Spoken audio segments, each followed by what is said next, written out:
मेरे साथ बोलिए, भारत माता की। मंच पर उपस्थित तमिलनाडु भारतीय जनता पार्टी के अध्यक्ष नयनार नागेंद्र जी,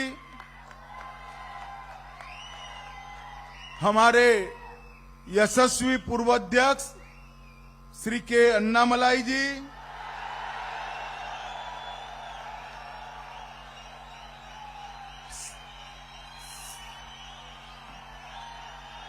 श्री ए मुथु पलेवेरम जिला अध्यक्ष जी, डॉक्टर पी सुधाकर रेड्डी सह प्रभारी तमिलनाडु,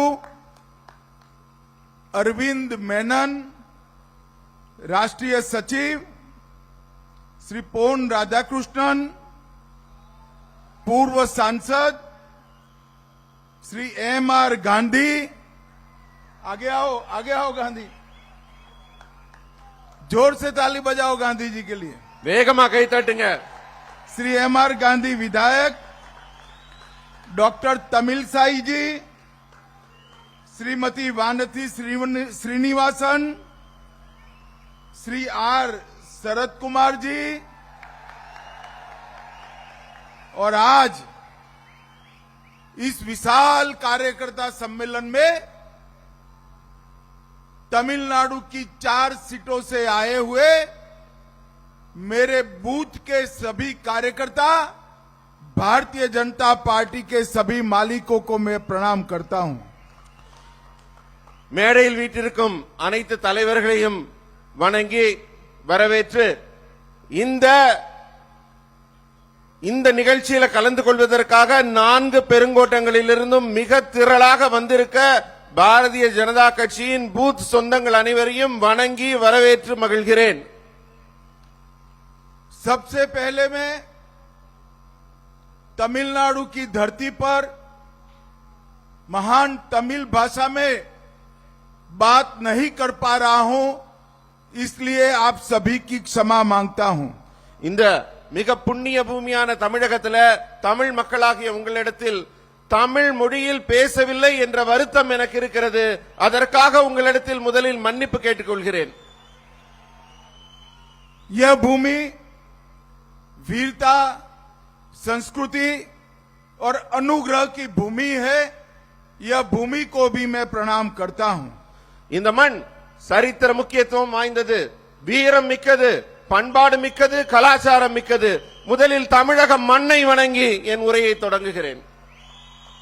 हमारे नागालैंड के दिवंगत राज्यपाल, तमिलनाडु के ही धरतीपुत्र श्री ला गणेशन जी कुछ दिन पहले दिवंगत हो गए। मैं आज ला गणेशन जी ने पूरा जीवन जो भारतीय जनता पार्टी का काम किया, उनकी आत्मा की शांति के लिए प्रभु को प्रार्थना करता हूं। தமிழக மண்ணை சேர்ந்த ஒரு மாமனிதர் நாகாலாந்தின் ஆளுநராக பதவியில் இருக்கும்போது திடீரென்று இறைவனடி சேர்ந்து விட்டார்। தன் வாழ்க்கையே பாரதிய ஜனதா கட்சிக்காக தியாகம் செய்த அந்த மாமனிதரின் ஆன்மா அமைதி பெற வேண்டும் என்று அவருக்கு நினைவஞ்சலி செலுத்தி நான் இங்கே என் உரையை தொடங்குகிறேன்। सबसे पहले मैं देश के प्रधानमंत्री नरेंद्र मोदी जी और पार्टी अध्यक्ष श्रीमान नड्डा जी को धन्यवाद करना चाहता हूं कि हमारे तमिलनाडु के ही नेता सीपी राधाकृष्णन जी को उपराष्ट्रपति पद का प्रत्याशी बनाया है। நான் முதல்ல பாரத பிரதமர் திரு நரேந்திர மோடி அவர்களுக்கும் தேசிய தலைவர் திரு நட்டா அவர்களுக்கும் எனது மனமார்ந்த நன்றியை தெரிவித்துக் கொள்கிறேன்। ஏனென்றால் இந்த மண்ணை சேர்ந்த தமிழரான சிபி ராதாகிருஷ்ணன் அவர்களை நாட்டின் மிக உயரிய பொறுப்பான துணை ஜனாதிபதியாக முன்னிறுத்தி இருக்கிறார்। मैं तमिलनाडु की जनता को भी ये बताने आया हूं कि अब राज्यसभा में उपराष्ट्रपति पद पर आसीन होने के बाद सभापति के रूप में तमिलनाडु का बेटा श्री सीपी राधाकृष्णन विराजमान होने वाले हैं। ராஜ்யசபை தொடங்கும் போது துணை குடியரசுத் தலைவர் தான் அந்த சபாநாயகராக ராஜ்யசபையிலே இந்த தமிழ் மண்ணை சேர்ந்த திருமகனான சிபிஆர் அவர்தான் வீட்டிற்கு போகிறார் என்ற மகிழ்ச்சியான செய்தியை உங்களுக்கு தெரிவித்துக் கொள்கிறேன். मित्रों, पहले भी एनडीए ने ही एपीजे अब्दुल कलाम जी को भारत का राष्ट्रपति बनाकर ये सम्मान दिया था. முதலில் நம்முடைய என்டிஏ கூட்டணியில் தான் தமிழகத்தை சேர்ந்த விஞ்ஞானியான திரு ஏபிஜே அப்துல் கலாம் அவர்களை குடியரசுத் தலைவர் என்ற மிக உயரிய பொறுப்பிலே நாம் அமர்த்தி அழகு பார்த்தோம். नरेंद्र मोदी जी ने हमेशा तमिल भाषा और तमिल संस्कृति का गौरव करने का काम किया है.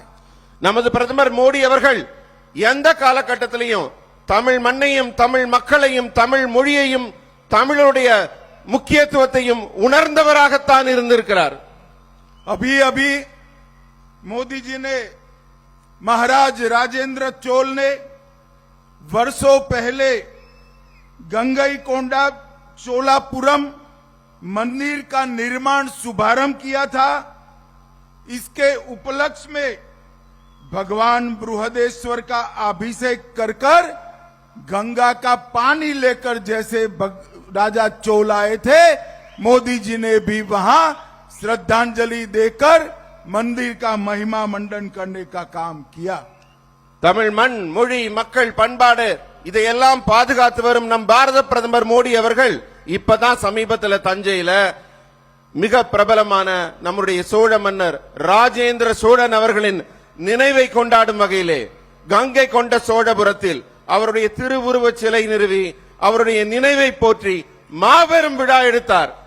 அது மட்டுமல்ல, பிரதமர் பிரகதீஸ்வரர் கோயில்ல எப்படி கங்கையை கொண்டு அங்கேருந்து கங்கையை கொண்டாரோ, கங்கையின் புத்திரரான நமது மோடி அவர்களும் கங்கை நீரை கொண்டு வந்து இங்கு அபிஷேகம் செய்து வரலாற்றை இன்னொரு முறை நிகழ்த்தி காட்டியிருக்கிறார். सौराष्ट्र तमिल संगमम, काशी तमिल संगमम और पवित्र ग्रंथ तिरुकुल्लर को 13 भाषाओं में अनुवाद करने का काम नरेंद्र मोदी जी ने किया है. காசி தமிழ் சங்கமம் என்ற மிகப்பெரிய நிகழ்வு ஆண்டாண்டு நடைபெறுகிறது. இது மட்டுமல்ல, சௌராஷ்டிரத்துக்கும் தமிழகத்துக்கும் இருக்கும் உறவை போற்றும் வகையிலே சௌராஷ்டிரா தமிழ் சங்கமும் நடைபெற்றது. நம்முடைய மிகப்பெரிய தெய்வீக கவியான திருவள்ளுவரின் திருக்குறளை 13க்கும் மேற்பட்ட மொழிகளிலே இப்போது மொழி மாற்றம் செய்து மோடி அவர்கள் தமிழுக்கு அணி சேர்த்திருக்கிறார். मित्रों, अभी अभी थोड़े समय पहले पहलगांव में पाकिस्तानी आतंकवादियों ने हमारे निर्दोष नागरिकों की हत्या की. मोदी जी ने वादा किया था कि आतंकवादी और उनके आकाओं को हम सबक सिखाएंगे, और मोदी जी ने ऑपरेशन सिंदूर की परमिशन देकर पाकिस्तान के घर में घुसकर इनके आतंकी अड्डों को समाप्त करने का काम किया है. சமீபத்தில் அப்பாவி பொதுமக்களை எல்லாம் மதத்தின் பெயரால கொலை செய்த மிகப்பெரிய துக்ககரமான ஒரு நிகழ்வு பெஹல்காமில் நடைபெற்றது. அப்போது நமது பாரத பிரதமர் மோடி அவர்கள் இந்த தீவிரவாத தாக்குதலை வேரோடு அழிப்போம் என்று சபதம் பூண்டு பாகிஸ்தானில் இருந்து செயல்பட்ட ஒவ்வொரு தீவிரவாதியின் வீட்டில் புகுந்தும் தாக்கி அவர்களை அழித்து ஆபரேஷன் சிந்தூர் மூலம் சாதனை படைத்திருக்கிறார். और मित्रों, ऑपरेशन सिंदूर ने आतंकवादियों के अड्डों को और उनके आकाओं को समाप्त किया, और ऑपरेशन महादेव ने ये तीनों आतंकवादियों को समाप्त कर कर हमारे नागरिकों का बदला लेने का काम किया. ஆபரேஷன் சிந்தூர் மூலம் தீவிரவாதத்தின் முதுகெலும்பையே முறித்து காட்டினார் நமது மோடி அவர்கள். ஆபரேஷன் மகாதேவ் நடவடிக்கையின் மூலம் எந்த நபர்கள் அந்த தாக்குதலில் ஈடுபட்டார்களோ அவர்களை கண்டறிந்து அவர்கள் அழிக்கப்பட்டார்கள். भाइयों बहनों, तिरुवल्लुवर ने सदियों पहले तिरुकुल्लर में शेर की व्याख्या की थी, राजा की व्याख्या की थी. वही राजा होता है जिसके पास सेना, प्रेम करने वाली प्रजा, धन, मजबूत सहयोगी और शक्तिशाली किले होते हैं। नरेंद्र मोदी जी आज तिरुवल्लुवर की वो राजा की व्याख्या को जमीन पर उतारने में सफल हुए हैं। மோடி அவர்கள் நம்ம தெய்வ புலவர் திருவள்ளுவர் அவர்கள் நல்லாட்சி என்பது எது என்பதை விளக்கும் வகையில் ஒரு அருமையான திருக்குறளை கூறியிருக்கிறார். ஒரு நல்ல மன்னன் என்பவன் அருமையான குடிமக்கள், வலிமையான சேனை, அருமையான ஒரு விளை நிலம், அருமையான மக்கள், இந்த நான்கையும் கொண்டு விளங்க வேண்டும் என்ற அந்த குறளின் ஒவ்வொரு பொருளையும் உணர்ந்தவராக அந்த குறளின் வழி நின்று தன் ஆட்சியை அவர் சிறப்பாக நடத்திக் கொண்டிருக்கிறார். भाइयों बहनों, अभी लोकसभा में मोदी जी ने 130वां कॉन्स्टिट्यूशन अमेंडमेंट बिल रखा। पूरा विपक्ष विरोध करने लगा। क्या है कॉन्स्टिट्यूशन बिल? कोई भी सीएम या प्रधानमंत्री अगर जेल जाता है तो उसके अपने पद से रेजिग्नेशन देना पड़ेगा, इस्तीफा देना पड़ेगा। இப்ப நாடாளுமன்றத்தில் ஒரு மிக முக்கியமான நிகழ்வு நடைபெற்றது. சட்ட முன்வடிவு 1330 எடுத்து வைக்கப்பட்டது. அதை எதிர்க்கட்சிகள் எல்லாம் மிக வன்மையாக கடுமையாக எதிர்த்தன. அந்த சட்டம் என்ன சொல்லுது? எந்த சிஎம்ஓ, பிஎம்ஓ, முதலமைச்சரோ, பிரதம மந்திரியோ யாராக இருந்தாலும் அவர்கள் சிறைக்கு செல்ல வேண்டிய நிலை ஏற்பட்டால் அவர்கள் பதவியில் தொடரக்கூடாது. विपक्ष वाले पूछते हैं क्या जरूरत है ये बिल की? मैं आज कहने आया हूं, डीएमके के वरिष्ठ मंत्री के पोनमुडी जी और सेंथिल बालाजी 8-8 महीने तक जेल में रहे, इस्तीफा नहीं दिया।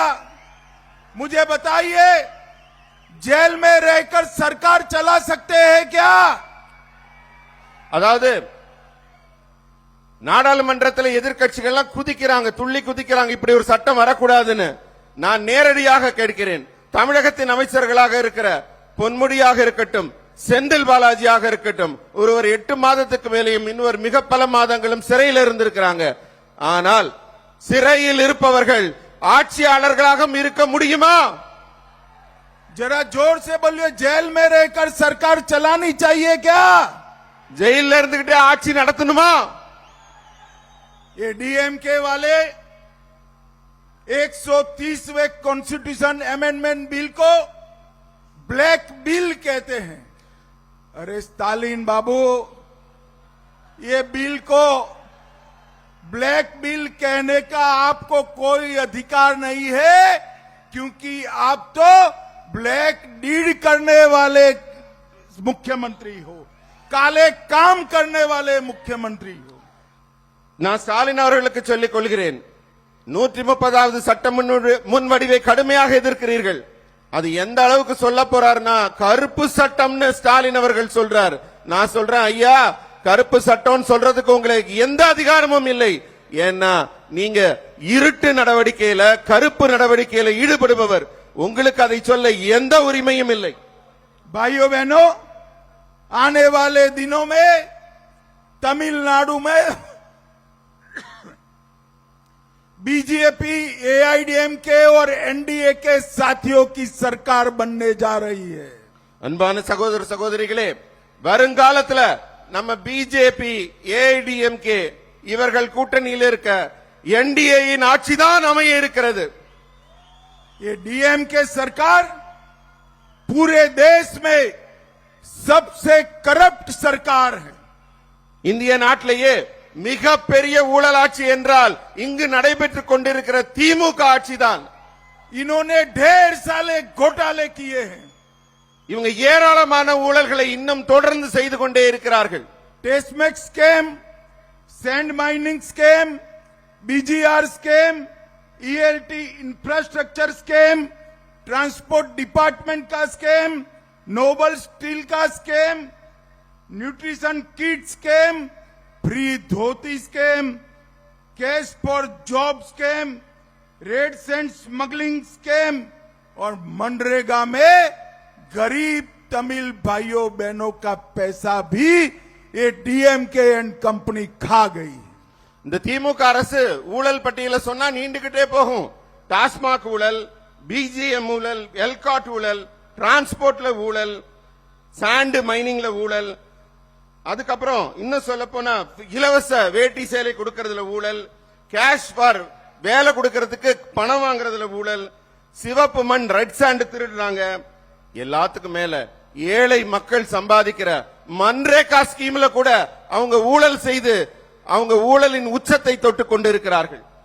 आज यहां पर दक्षिण तमिलनाडु के 28 विधानसभा क्षेत्र के 7,987 बूथों के 25,000 से ज्यादा कार्यकर्ताओं का सम्मेलन है। मैं आप सबके सामने कहने आया हूं कि 2024 के लोकसभा में हमारे एनडीए गठबंधन को 18% वोट शेयर मिला था। நண்பர்களே, இன்னைக்கு கிட்டத்தட்ட 7,980 பூத்துகளுக்கு மேலிருந்து 25,000 பேர் பூத்துல இருந்து வந்திருக்கீங்க. இங்க உங்களுக்கு எல்லாம் சொல்லிக் கொள்கிறேன், கடந்த சட்டமன்ற தேர்தல்ல நம்ம 18% மேல வாக்குகள் வாங்கி இருந்தோம். और हमारे साथी एआईडीएमके को 21% वोट मिला था। நம்ம கூட்டணியான ஏஐடிஎம்கே 21% வாக்குகள் வாங்கி இருந்தார்கள்.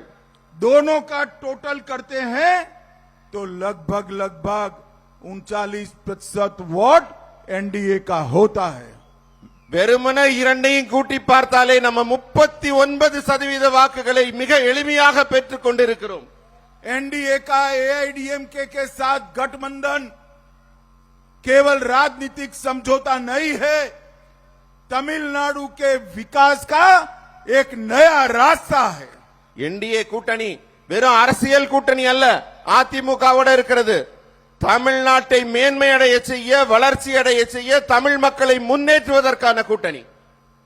भाई और बहनों, अभी अभी हमारे सारे नेताओं ने बताया, भारतीय जनता पार्टी देश भर में जहां पर भी चुनाव लड़ती है, जीतती है, वो चुनाव का श्रेय हमारे बूथ के हजारों लाखों कार्यकर्ताओं को जाता है। நண்பர்களே, இப்ப பேசின எல்லா தலைவர்களும் சொன்னாங்க, போட்டியிட்ட எல்லா இடத்திலும் பாரதிய ஜனதா கட்சி மிகப்பெரிய வெற்றியை குவித்துக் கொண்டிருக்கிறதுன்னு. அந்த மாதிரி நம்ம இந்தியா முழுமையும் வெற்றி பெறுவதற்கான காரணம் உங்களை மாதிரி இருக்கிற பூத்ல வேலை செய்யறாங்க பாருங்க, அவங்க தான் அந்த வெற்றிக்கான காரணம். अगले 8 माह के अंदर हमारा हरेक कार्यकर्ता नुक्कड़ सभाएं करेगा, घर घर जाएगा, तमिलनाडु की हर माता बहन, दलित, आदिवासी पिछड़े का संपर्क करेगा और मोदी जी की योजनाएं और मोदी जी के विकास के एजेंडा को तमिलनाडु के हर घर में पहुंचाने का काम हमारे भारतीय जनता पार्टी के कार्यकर्ता करेंगे। நண்பர்களே, நீங்களாம் செய்ய வேண்டிய மிகப்பெரிய பணி இப்ப என்ன இருக்குன்னா, வரப்போற 8 மாத காலத்துல ஒவ்வொரு பூத்துல இருக்கவங்களும் தெருமுனை கூட்டங்கள் போட வேண்டும், தெருமுனை கூட்டங்கள் போட வேண்டும், வீடு வீடாக போக வேண்டும். அதே மாதிரி எல்லா சகோதர சகோதரிகள், தாய்மார்கள் எல்லாரையும் பார்த்து மோடி அவர்களின் அரிய பல திட்டங்களை எல்லாம் எடுத்து சொல்லணும், அவங்க எல்லாம் எப்படி பயன்பெறுவார்கள். அதே போல தலித் மக்கள், பிற்படுத்தப்பட்ட மக்கள், ஒடுக்கப்பட்ட மக்கள், இவர்களை எல்லாம் நீங்க சந்தித்து பேச வேண்டும். அவர்களுக்கு என்னென்ன திட்டங்கள், நம்ம ஆட்சி திட்டங்கள், அரசு திட்டங்கள் பயன்படும் என்பதை அவர்களுக்கு விளக்கி வீடு வீடாக சென்று நீங்கள் மக்களை சந்திக்க வேண்டும். हमने केवल भारतीय जनता पार्टी नहीं, हमारे सभी सहयोगों को चुनाव जिताने के लिए काम करना है। நம்ம கூட்டணியில போட்டியிடுற ஒவ்வொரு வேட்பாளரின் வெற்றிக்காகவும் நீங்கள்லாம் உழைக்க வேண்டும். भाइयों बहनों, ये इंडी अलायंस वाले न तमिलनाडु का भला कर सकते हैं, न देश का भला कर सकते हैं। स्टालिन जी का एक ही एजेंडा है, अपने बेटे को मुख्यमंत्री बनाना। और सोनिया गांधी का भी एक ही एजेंडा है, अपने बेटे को प्रधानमंत्री बनाना। मगर मैं दोनों को कहना चाहता हूं, ना राहुल गांधी प्रधानमंत्री बन सकते हैं, ना उदयनिधि मुख्यमंत्री बन सकते हैं। दोनों जगह एनडीए का विजय निश्चित है, मोदी जी का विजय निश्चित है। நண்பர்களே, இந்த இந்தி கூட்டணிக்காரங்கெல்லாம் ஒரு கனவு கண்டு கொண்டு இருக்கிறாங்க. வரப்போற தேர்தல்ல அவங்க ரெண்டு கட்சிக்கும் இந்தி கூட்டணியில திமுகவோட ஒரே லட்சியம் என்னவென்றால் உதயநிதி ஸ்டாலினை சிஎம் ஆக்கணும். சோனியா காந்தி அவர்களுக்கு ஒரே ஒரு லட்சியம் என்னவென்றால் ராகுல் காந்தியை பிஎம் ஆக்கணும். ஆனா நான் சொல்லிக் கொள்கிறேன், ஒரு நாளும் உதயநிதி சிஎம் ஆக போவதில்லை, முதல்வராக வர முடியாது. ராகுல் காந்தி அதே போல பிரதமராக வர முடியாது. அந்த இடத்திலெல்லாம் என்டிஏ கூட்டணி மிகப்பெரிய வெற்றியை குவித்து ஆட்சி அமைக்கும் என்று உறுதி கூறுகிறேன். अभी अभी मोदी जी ने लाल किले से जीएसटी के सुधार की बात की है। मोदी जी के जीएसटी सुधार आने के बाद आम आदमी के उपयोग की काफी चीजों में भयंकर टैक्स कम होने वाला है। தற்போது நம்ம பாரத பிரதமர் மோடி அவர்கள் சமீபத்தில் தில்லி செங்கோட்டையிலிருந்து உரை நிகழ்த்தினார். அப்ப ஜிஎஸ்டி எப்படி எல்லாம் சீரமைக்க போறோம்னாங்க. அந்த கூட்டமும் இப்ப நடந்தது. சாமானிய பொதுமக்கள் பயன்படுத்தும் ஒவ்வொரு பொருளின் விற்பனை வரி ஜிஎஸ்டி மிக பெரிய அளவில் குறைக்கப்பட்டிருக்கிறது என்பதை உங்களுடன் பகிர்ந்து கொள்கிறேன். मोदी जी ने 1 लाख करोड़ रुपए से युवाओं के रोजगार की शुरुआत की है, इसके योजना की घोषणा की है। நம்ம பாரத பிரதமர் மோடி அவர்கள் 1 லட்சம் கோடி திட்ட முதலீட்டில இளைஞர்களுக்கான புதிய வேலை வாய்ப்பு, அதற்கான முன்னேற்றத்திற்கான திட்டங்களை எடுத்திருக்கிறார். देश भर में से घुसपैठियों को चिन्हित करने के लिए high powered demography change mission की रचना भी मोदी जी करने वाले हैं। நம்ம டெமோகிராஃபினா நம்ம நில அமைப்பு, நம்ம வாழ்வியல் அமைப்பு, நம்மளுடைய வளர்ச்சியை ஒவ்வொரு பகுதியிலும் ஒரு இடம் உயர்வாகவும் மற்ற இடம் தாழ்வாகவும் இல்லாமல் எல்லாவற்றையும் முன்னேற்றக்கூடிய அளவில் மிக அரிய திட்டத்தையும் இப்போது அவர் கொண்டு வந்திருக்கிறார். भाइयों बहनों, अंत में मैं इतना ही कहना चाहता हूं, ये 28 विधानसभा के कार्यकर्ता आज यहां है। आप सभी को कहना चाहता हूं, नयनार नागेंद्र जी के नेतृत्व में आने वाले चुनाव में यहां पर तमिलनाडु में एनडीए की सरकार बने, इसका समय आ गया है।